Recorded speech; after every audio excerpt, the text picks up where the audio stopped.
Hey everyone, welcome back to my channel. If you're new here, my name is Katie and I garden in Zone 6. Today I'm just going to be walking you guys through my garden and showing you what's going on out there. And I'm going to be harvesting my very first thing today, which would be my chive flowers. And if you've never done anything with your chive flowers, I have a couple really great options how to use them. So let's head to the garden. Okay, so I'm going to be showing you my green stalks right now. Here is parsley that I have planted. I think the soil was a little bit nutrient deficient, and so it's doing a little bit better now that I have it planted in here and got it out of its container. And then Chinese spinach, which is not coming up yet. I just planted that. I have tons of strawberries. I have Ozark Beauty, and then I have Albion. I don't believe I've grown either of those varieties. I did a little bit of research and I wanted an ever-bearing strawberry which produces all year, and that's what I've always had in the past, and I've really enjoyed that. I did snip off a lot of the first flowers on them, but I did leave a couple to go for this first part of the season, just so we have some strawberries to start off with. So yeah, a lot of my stuff is just now kind of coming up. We've had a really cold actually spring. And so, I don't know, some of my cold weather crop stuff haven't done as well. Okay, moving on to the second green stalk. This is the original planter. And we have had some really cold weather. Actually, we've had a little bit of frost. And I lost this little guy last night. I think he might come back, but I'm just gonna leave him here, see what happens. And these are my orange hat tomatoes. I started these by seed back in March, and they have done really well. I actually put them out here with tomatoes already on them. So yeah, they have done awesome. All of these peppers in here I started from seed back in February, which are doing wonderful as well.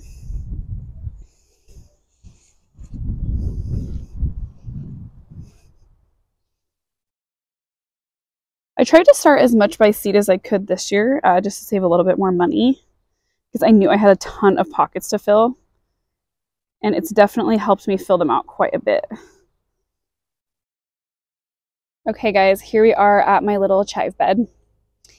So today I'm just going to be picking the flowers, and I am going to be soaking them in avocado oil. And then I'm going to also be soaking them in a separate little, I just do in mason jars, a separate mason jar of just white vinegar. You can use apple cider, you can use really any type of vinegar that you would like or that you're going to use.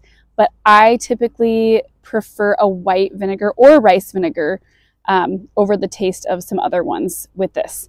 So what you're going to do is you just pick a little chive flower, and you're going to want to fill your mason jar about halfway full with the chive flowers. And then you want to make sure it's fully submerged in whatever you're soaking it in. So whether that is vinegar or oil. And I usually soak them for anywhere from about 2 weeks to 2 months. I mean, you can do longer or you could do less. It's really your preference. But what I like to use it on is the oil. I really love to use on my potatoes, or I'll use it in salad dressings. Pretty much anywhere you really use oil, you can use this flavored chive flower oil, which tastes absolutely amazing. If you've never tried it, I definitely highly recommend it. And plus, it's the first thing you usually get to harvest, or one of the first things, other than usually green, like leafy greens. But yeah, it's just nice to be able to do something with these rather than just watch all the blooms die and reseed. And for the vinegar, you can use that in salad dressings, or pretty much wherever you use vinegar, you can use this flavored vinegar. I prefer the oil over the vinegar just because I typically use a lot more oil than I do vinegar. But I do homemade all of my own salad dressings, and so that is typically what I use the chive vinegar for. So definitely give it a try because it's awesome. Okay, and here is some broccoli.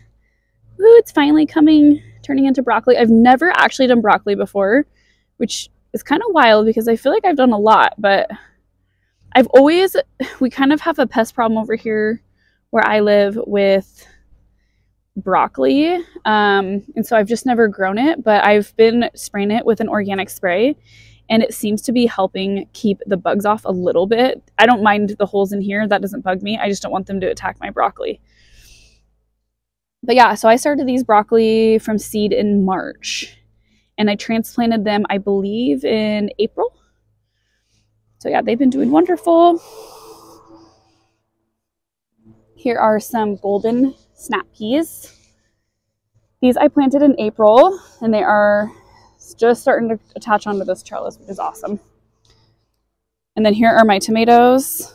I have these spaced about 18 to 20 inches apart, which is pretty close, but they do really well that far apart in my garden.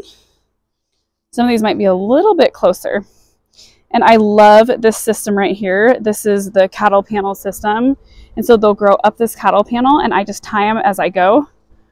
You can see the system twine from last year, and that's exactly how I tie them up. And it works wonderful, you guys. This is the cheapest way to trellis your tomatoes, and honestly, I think it's the most efficient that I've used so far. Okay, if you guys have seen my videos from last year, my daughter's garden always does better than mine, so it's okay though. So here is, like, I think this is a white cherry tomato. And then here's a pepper, jalapeno pepper. I can't remember what kind of tomato this is. I forgot to label these, but they're doing really well considering the weather that we've had. I don't know why her garden does so much better. It's definitely something with the soil, but yeah, it just thrives over here. And this year I did my beans again in these little pockets. As you can see, they're coming up. I think this is a snapdragon, but my beans are coming up. They always get attacked at first, but they end up doing okay. They're just now starting to come up. And then through here, I have some squash planted. And then I think I have some cucumbers right here. And then this will all be carrots. So this all just got planted, gosh, maybe like 3 or 4 days ago. So I probably won't see them come up for another week or so. But yeah, so far I'm really happy with the way everything's going. I think we're off to a very slow start, but I'm hoping it will be a good one. Okay, and here is one of my little raised beds in this little tin. That is looking very pathetic, but it's coming back. This is my sage, slowly coming back, but this will come back really nicely. It looks like it's already starting to. And then this is my lemon thyme. This is going to be slow coming back. It always is.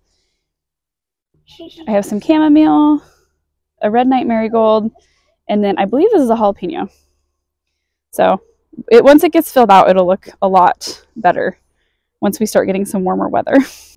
Okay, and here are the rest of my starts. We went on a camping trip, and some of them kind of struggled while we were gone. They got really waterlogged. I put them where the sprinklers got them, and they got really waterlogged.